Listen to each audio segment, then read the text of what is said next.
Hello and welcome to my channel, and in this video I am going to talk about all the books I read during the summer. And right now it is fall, it is the end of September, and the air is just so fresh right now, so I have to do this wrap up now. And I'm trying to do it outside, so yeah, that's real interesting. I think I'm gonna start with the book that I like the least to the book I like the best, and the first book I DNF'd, and that's called Interview with the Vampire by Anne Rice. And this book is about Louis, who gets turned into a vampire in the 17th century by a very sadistic and evil vampire, and it's about Louis' way back to an ethical life, but yeah, the vampire who turned him, like I said, is really sadistic, and they're doing horrible things, and it was just so disgusting, and that's why I DNF'd it. For example, they're killing children, and that's just not my style at all, so that's why I was like, let's stop reading that book, and then I moved on. But yeah, that's the book I did not finish, but I did finish the rest of them. The next one is called Alone with You in the Ether by Olive Blake. And this one is about Regan and Aldo. And Regan has bipolar disease, and I think Aldo maybe has autism, but it's not that clear in the book whether he has it or not, but he definitely likes his routine. And Regan is just a chaotic mess, but they meet at this museum and they start their love affair, and they have a lot of conversations about concepts of time and concepts of life, and the book is really clever, and if you like beautiful writing and stuff like that, maybe this book is for you. But it lost me a little bit there, and I felt really dumb, and yeah, it was a little bit boring because it was just way too much. And yeah, so if you like talk with no real substances, maybe this book is for you, but it was just too boring for me, so maybe like a 2.5 star. Yeah, that's fine. I moved on. And the next book is called Get a Life, Chloe Brown, and that is part of the Brown Sister series, and it's by Talia Hibbert. And I had high expectations for this book. I heard great things about it, but it let me down. I don't know if it let me down, but it was just a little bit too boring again. It's about Chloe and Redford, and Chloe has this, I'm not sure what it's called, but it's where your muscles are hurting, and it's a chronic disease. And Redford, maybe he has autism as well. I cannot remember actually. But yeah, they just bring back the spark into each other's life again, and that's really nice. And the romance there was really cute, but not so much action, and I think I missed that a little bit in this book.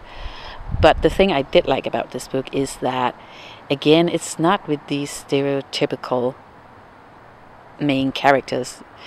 And also, Chloe is a bit more to the chubby side. She's not this skinny female main character as they usually are. So yeah, that was really nice to read about normal people. The next book is a cozy fantasy, and that's called The Very Secret Society of Irregular Witches by Sangu Mandanna. And this one is about Micah Moon, who is a witch, and she gets this tutor job to teach 3 young witches. But she gets this tutor job in secret because witches are not supposed to meet up.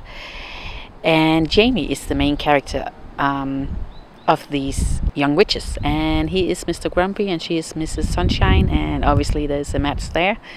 And it's also about chosen family, and yeah, it was really cozy. But I don't think cozy fantasy is like my number one style. It tends to be a little bit boring to me. It was fine, so a solid 3 star, but not much more to it. I have heard many people really loving this book, so if you are into cozy fantasy, maybe go check out this book. The next book is a thriller, and that's called The Death of Mrs. Westaway by Ruth Ware. I tried to read thrillers this year. I haven't read that many, and this was a good start for that. It's very easy, but also maybe a little bit forgetful. But it's about Hall, and she learns that she is in the will of Mrs. Westaway, who had just passed. And she thinks it is a mistake, and she goes to this will reading because she does need the money anyways. And there she learns a thing or two. But yeah, it was fine. 3.2 stars or something. A good thriller to start with. Quick and easy, yeah. The next books are a duology, and that's called The Divine Rivals by Rebecca Ross. And I had high expectations to these books and to Rebecca Ross. I don't know why, but a lot of people are really loving these books. It's YA, young adult, and it's a romance mixed with fantasy. And yeah, I just thought it sounded so great. And the first half of book 1 was just great. I thought it was going to be a 5-star, but then it let me down a little bit. It's about Iris and Roman, and in this world 2 gods are waking up and they start a war against each other, and then Roman and Iris decided to become war correspondents. And they don't know that their typewriters can write to each other, and no matter where they are, they can always send each other letters, and obviously they have a little romance going on. And it was just a little bit too much at some point, especially with the letters, and it was way too pretentious with the writing in the letters, like, oh, I love you so much, stuff like that. All the metaphors in the letters as well, and it was way too much for me, not my style. And it also felt a little bit too convenient that these 2 17-year-olds were going to be war correspondents, and that they also were suddenly really, really close to the guards, and they were playing a major part of this war.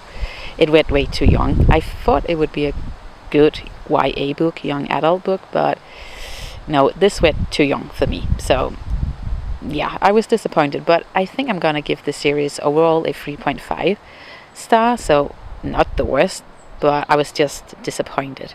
The next one is called The Silent Patient, and that's a thriller, and it's by Alex Michaelides. I don't know about that last name, but this one is about Alicia Berenson, who violently kills her husband out of nowhere, and that murder just seems so weird, and it gets blown up by the media, and then she ends up at this psycho ward. And then it is about Theo, who is a criminal psychotherapist, and he becomes very obsessed with Alicia's case, and he decided that he wanted to get a job at the psychic ward, and that's what he does. And yeah, I'm not going to spoil too much. There's a lot of twists and turns in this book, and I think that's why it's so popular on BookTube. I really liked it as well, so I think I could give this thriller almost a 4-star, and that's pretty high. I think the audiobook was like 8 hours long, so it was really quick and easy to go through. And if you like thrillers and you haven't read this book yet, I would definitely recommend it. So yeah, that's it. Then the next one is called The Last by Hanna Jameson, and this one is a post-apocalyptic thriller, and I really liked it. I do like post-apocalyptic books, so this was just great. It's about John, who is an American, but he is in Switzerland to this conference up in the mountains, and then suddenly all the big cities are getting bombed, and the people in that hotel, they're just trying to survive up there. And yeah, it's about them surviving at this hotel, and it really had that creepy post-apocalyptic vibe. You don't know really what's out there, and there's also a murder mystery. And yeah, this book was good, so I think I'm gonna give it a 4-star. Yeah, that's what I'm gonna give it, so that's pretty good. Then the next one is called the Raven Boys series. There's 4 books in this series, and I am currently at the end of book 2. And it's by Maggie Stiefvater, and this one is also YA, and it's a fantasy-ish book, and it's about Blue, who comes from this psychic family, and they live in the small town Henrietta, where there are some magical elements to it, and Blue has been told by her family that her true first love kiss, that boy is gonna die. Yeah, so she is very aware of that. And then it is about these 4 Raven Boys, and Raven Boys are boys who goes to this very prestigious school in Henrietta, a high school for boys. And yeah, somehow Blue becomes friends with these boys, and they are on the hunt for this buried king, a buried magical king, and he can grant you a wish if you find him and wake him. So there's a little romance going on, and a treasure hunt, and yeah, it's really good. But I think I like book 2 more than book 1 more than book 2. So I have to see how the rest of the series are turning out. I'm really excited about that. So I don't know what I want to rate the series yet. I still have to see, but so far so good. Then the next book is called Lessons in Chemistry, and that's by Bonnie Garmus. And this one is also a romance book, and I didn't think that I would like it as much. I don't know why, but I really did. And it's about Elizabeth, who is a chemist, and she meets Calvin, who is a Nobel Prize nominee, and he also works at this company, and I think he's also a chemist.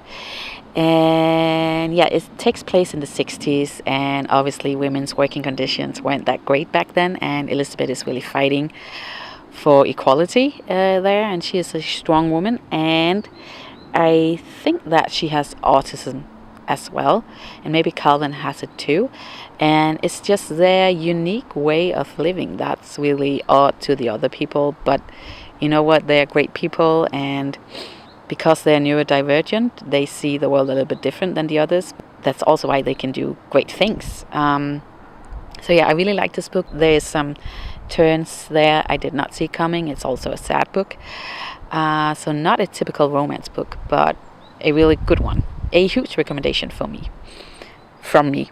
The next one is also a romance book, and that's called Part of Your World by Abby Jimenez. And I have heard great things about this book. I have heard great things about Abby Jimenez, and I think everyone is just loving her writing style, her stories. This one is part of a theology. I haven't read the others yet because they are not on my audiobook app, but I cannot wait to start them. This one is about Alexis, who is a famous doctor, and she comes from this famous doctor family, and she's supposed to take this leading position at this hospital, and then her car crashes in the middle of nowhere, and then Daniel helps her. He comes from this very small town, so he is such a country, sweet and polite man, and yeah, they do their thing, and they are trying to make it work, and it was so cute, and there's a lot of humor in this book. I really like that. Some very funny scenes. It also touches on some heavier topics like toxic relationships and stuff like that, and I really like that about this book as well. So yeah, it was just so great. I think most people could like this book if you can read romance books, and even though if you can't, maybe you'll still like this series. Yeah, give it a try. The last ones is by Grady Hendrix, and it's a Southern Book Club's Guide to Slaying Vampires and My Best Friend's Exorcism. And these two books are horror books, but it's not horror, so you can easily read them. Not so much bladder or anything. But a Southern Book Club's Guide to Slaying Vampires, I really hate that title. That was about Patricia, who is a housewife, and it takes place in the 90s in this suburban town to Charleston, I think, or I cannot remember. But yeah, then this man is moving to their town, and she gets a little bit suspicious, and then she learns that he's a vampire and he's taking the children, and she's really fighting for the children, and no one believes her, and yeah, it's her battle against this man. There's a lot of feminist tones to it, and I really like that about this book. It takes place in the 90s. My Best Friend's Exorcism takes place in the same town, but this one takes place in the late 80s, and it's about Abby and Gretchen, and they go to high school and they're best friends, but then suddenly Gretchen becomes possessed by a demon, and Abby is trying to save her, and this book is just really all about a very strong friendship and being young, and it's also kind of like nostalgic, and also nostalgic towards the 80s, and it was just a very, I don't know, maybe also like a fun, nostalgic, sweet and scary read. But yeah, I really liked it as well. So Grady Hendrix is my new favorite author, I think. I haven't read any of the other books from Grady Hendrix, but I am definitely gonna give them a try.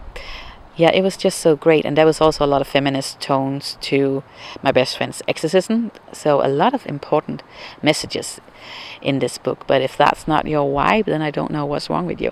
But yeah, they were just great.